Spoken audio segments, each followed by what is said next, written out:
You know, these illiberal left wingers always want to be like, if you're a Trump supporter, drop your college degree in the comments before you start talking ish.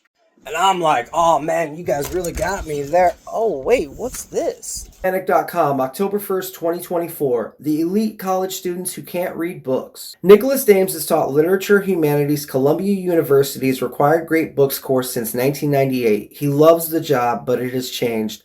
Over the past decade, students have become overwhelmed by the reading. College kids have never read everything they're assigned, of course, but this feels different. Dame students now seem bewildered by the thought of finishing multiple books this semester. His colleagues have noticed the same problem. Many students no longer arrive at college, even at highly selective elite colleges, prepared to read books. This development puzzled Dames until one day during the fall 2022 semester when a first-year student came to his office hours to share how challenging she had found the early assignments. Lit Hum often requires students to read a book, sometimes a very long and dense one, in just a week or two. But the student told Dames that at her public high school, she had never been required to read an entire book. She had been assigned excerpts, poetry, and news articles, but not a single book cover to cover. My jaw dropped, Dames told me. The anecdote helped explain the change he was seeing in his students. It's not that they don't want to do the reading, it's that they don't know how. Middle and high schools have stopped asking them to. In 1979, Martha Maxwell, an influential literacy scholar, wrote, "Every generation at some point discovers that students cannot read as well as they would like or as well as professors expect." Dames, who studies the history of the novel, acknowledged the longevity of the complaint. "Part of me is always tempted to be very skeptical about the idea that this is something new," he said. Daniel Shore, a chair of Georgetown's English department, told me that his students have trouble staying focused on even a sonnet. And yet, I think there is a phenomenon that we're noticing that I'm also hesitant to ignore.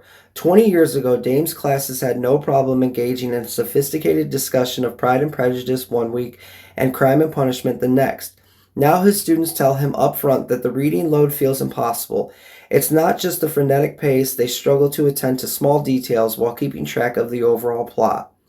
No comprehensive data exists on this trend, but the majority of the 33 professors I spoke with relayed similar experiences. Many had discussed the change at faculty meetings and in conversation with fellow instructors.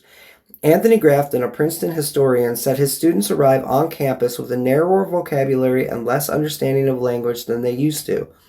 "There are always students who have read insightfully and easily and write beautifully," he said, "but they are now more exceptions." Jack Chen, a Chinese literature professor at the University of Virginia, finds his students shutting down when confronted with ideas they don't understand.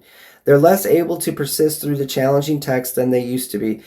Daniel Shore, the chair of Georgetown's English department, told me that his students have trouble staying focused or even on even a sonnet. Failing to complete a 14-line poem without succumbing to distractions suggests one familiar explanation for the decline in reading aptitude.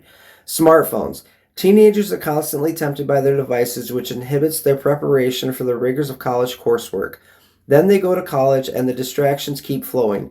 It's changed expectations about what's worthy of attention. Daniel Willingham, a psychologist at UVA, told me, "Being bored has become unnatural. Reading books, even for pleasure, can't compete with TikTok, Instagram, YouTube." In 1976, about 40% of high school seniors said they had read at least 6 books for fun in the previous year, compared to 11.5% who hadn't read any. By 2022, those percentages had flipped.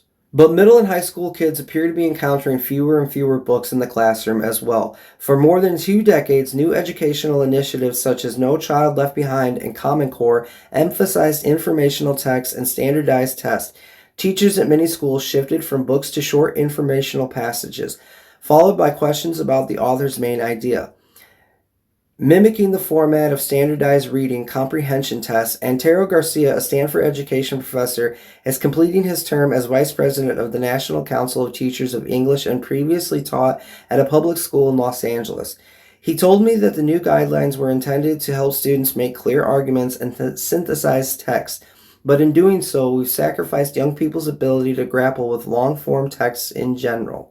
So, the next time you encounter this little argument from a lunatic leftist online, or maybe even a real person, go ahead and firstly point out that that is a logical fallacy known as an appeal to authority, and then secondly, send them this article. because apparently most of these fools have never even read an entire book and can't read an entire book, which is really interesting because they're always arguing about economics and philosophy and religion and all these things that are systems, giant massive systems, and you kind of need long format comprehension in order to actually understand and appreciate these sorts of systems, which they are apparently incapable of. And beyond that, interestingly enough, what this sort of reading comprehension is really geared towards and perfect for is following directions. And I don't know if it's just me, but it seems like leftists are really good at following directions, just kind of repeating what they're told.